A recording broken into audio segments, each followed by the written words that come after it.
হযরত সাদ ইবনে মুআজ রাদিয়াল্লাহু তাআলা আনহু 31 বছরে তিনি ইসলাম গ্রহণ করেছেন, আর 37 বছরে তিনি পৃথিবীর থেকে বিদায় হয়ে গিয়েছেন, ইন্তেকাল করেছেন। ইসলাম গ্রহণ করার পর মাত্র 6টি বছর তিনি হায়াত পেয়েছিলেন। এই 6 বছরে তিনি এমন কিছু আমল করেছেন, এমন কিছু কাজ করেছেন, যার মাধ্যমে আল্লাহ তাআলার কুদরতি দিলকে তিনি জয় করেছেন, রাসূলের মনকে তিনি জয় করে ফেলেছেন। সুবহানাল্লাহ। হযরত সাদ ইবনে মুআজ রাদিয়াল্লাহু তাআলা আনহু যেদিন ইন্তেকাল করেছেন, ওই দিন হযরত জিবরাইল আলাইহিস সালাম তিনি রেশমি কাপড়ের পাগড়ি পরিধান করে আল্লাহর রাসূলের কাছে আসলেন। এসে বললেন, ইয়া রাসূলুল্লাহ, আজকে আপনার উম্মতের মধ্যে কে মারা গেছে যার জন্য আল্লাহর আরশ পর্যন্ত কেঁপেছে, যার জন্য আসমানের দরজাগুলি খুলে গেছে, এমনকি ইন্তেকাল করেছে। আল্লাহর রাসূল খোঁজ নিয়ে দেখলেন তার ওই সাহাবী হযরত সাদ ইবনে মুআজ রাদিয়াল্লাহু তাআলা ইন্তেকাল করেছে। সুবহানাল্লাহ। ইসলাম গ্রহণ করার পর মাত্র 6টি বছর তিনি হায়াত পেয়েছিলেন, কিন্তু 6টি বছরে এমন কাজ করেছেন, আল্লাহ তাআলার কুদরতে দিল ঠান্ডা করে দিয়েছেন, রাসূলের মন কি জয় করে ফেলেছেন এই 6টি বছর। হযরত সাদ ইবনে মুআজ রাদিয়াল্লাহু তাআলা আনহু ইন্তেকাল করার পর তার জানাজা করার জন্য 70,000 ফেরেশতা আসমান থেকে পৃথিবীর মধ্যে অবতরণ করেছে। সুবহানাল্লাহ। হযরত সাদ ইবনে মুআজ রাদিয়াল্লাহু তাআলা আনহু ইন্তেকাল করার পর তার জানাজা পড়া হবে, দাফন কাফনের ব্যবস্থা করা হবে। যখন তার লাশটি ঘর থেকে বের করা হচ্ছে, তখন মা সন্তানের বিরহ বেদনায় একটি চিৎকার দিয়ে উঠলেন। এই চিৎকারের আওয়াজ আল্লাহর রাসূলের কানে পৌঁছে গিয়েছে।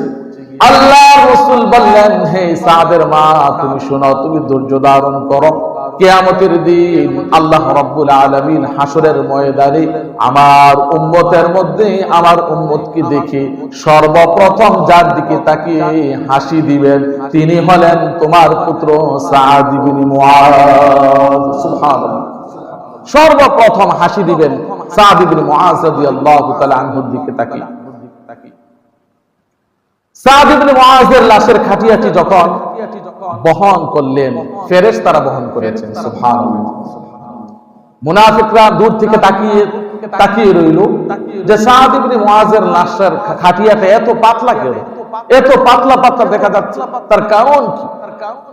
আল্লাহর রাসূল বললেন, হে বেঈমানেরা, তোমরা শোনো, সাদ ইবনে মুআজের লাশ আজকে মানুষ যদিও দেখছো বহন করছে, পাতলা লাগছে, কিন্তু তা মানুষ বহন করে না, বরং তার লাশ আজকে বহন করছে আকাশের ফেরেশতারা। সুবহানাল্লাহ।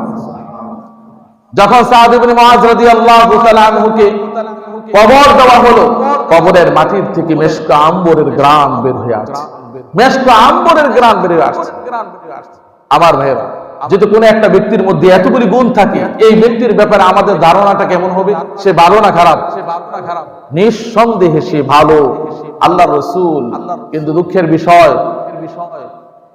বিষয় না, কারণ কবরের মাটি সবাইকে গ্রাস করবে। সাদ ইবনে মুআজ রাদিয়াল্লাহু তাআলা আনহুকে দাফন করে আল্লাহর রাসূল একটু দূরে এসে তিনি জোরে জোরে বলতে লাগলেন, সুবহানাল্লাহ, আলহামদুলিল্লাহ, লা ইলাহা ইল্লাল্লাহ, আল্লাহু আকবার। সাহাবায়ে কেরাম বললেন, ইয়া রাসূলুল্লাহ, আপনি কারো মৃত্যুতে এমন বলেন না, আজকে এমন বললেন কেন? আল্লাহর রাসূল বললেন, ও আমার সাহাবীরা, তোমরা শোনো, সাদ ইবনে মুআজের জানাজার মধ্যে 70,000 ফেরেশতা এসেছে, আসমানের দরজা খুলে গিয়েছে, আরশ পর্যন্ত কেঁপেছে, কিন্তু আমি জানি না, আল্লাহ তাআলা জানেন কোন কারণে মাটি তাকে চাপ দিয়ে ধরেছে। সুবহানাল্লাহ। মাটি তাকে চাপ দিয়ে ধরেছে, কোন কারণে এটা আমি জানি না। আল্লাহর রাসূল আকাশের দিকে তাকিয়ে রইলেন আর সুবহানাল্লাহ, আলহামদুলিল্লাহ, আল্লাহু আকবার, লা ইলাহা পড়তে লাগলেন। কবরের মাটি তাকে ছেড়ে দিয়েছে, তার কবরটা প্রশস্ত হয়ে গিয়েছে। সুবহানাল্লাহ। এই জন্য কবর থেকে সব সময় পানাহ চাইতে হবে। কবরের মাটি কাউকে ছাড়বে না, কবরের মাটি কাউকে ছাড়বে না।